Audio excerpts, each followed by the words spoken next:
মেঘ বৃষ্টি আইলে পরে রাস্তার অর্ধেকটা ভরে যায়। প্যাসেঞ্জার নিয়ে আসা যাওয়া করলে খুব গন্ধ লাগে। ময়লাকারী ভালাই 5 বছর ধরে যাবত পাল্টাচ্ছে। বৃষ্টির গন্ধ হয় যে আইতে যাইতে অনেক কষ্ট হয় এই গন্ধটার জন্য।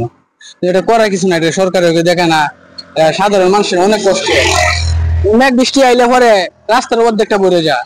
ধরেন রাস্তার অর্ধেকটা ভরে যায়, যাইবো একটা গাড়ি কোচিং করবো এরকম ভাব নাই গা, প্রায় সময় অ্যাক্সিডেন্ট হয়। এই ময়লার অবস্থা খুবই খারাপ। আর অনেক কিছু আনিয়ে পালাইলে যাইতে আসতে অনেক মানুষের, বিভিন্ন মানুষের, সাধারণ মানুষের কষ্ট হয়।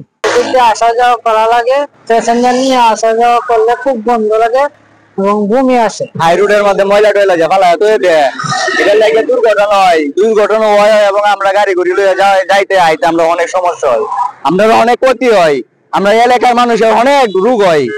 এটা কিন্তু দেশ ছাড়ে ছড়ায় যে রোগে এই মহাসড়কের মধ্যে এই যে ময়লা ফালাইছে, আবর্জনা ফালাইছে, এই ফালানিতে আমরা অনেক ক্ষতি হইতেছে। এনে দুর্ঘটনা হয়, অনেক দুর্ঘটনা হইতেও আছে। আমরা চাই এন থেকে ময়লা একটু দূরে ফালাও।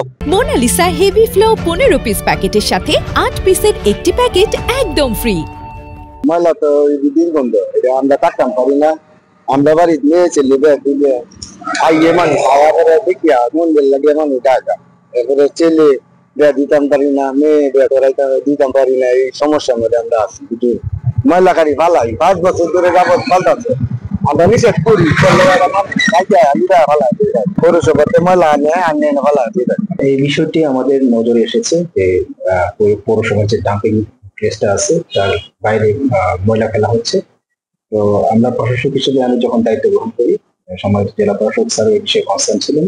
তৎক্ষণাৎ আমরা এই ডাম্পিংটা যাতে সঠিক জায়গায় হয় সেই বিষয়ে আমরা পদক্ষেপ গ্রহণ করেছি। তো এখানে যাতে ভবিষ্যতে এরকম জনদুর্ভোগ বা রাস্তার উপরে কোনোভাবে ডাম্পিং ময়লা না থাকে সেই বিষয়ে পৌরসভা যথাযথ ব্যবস্থা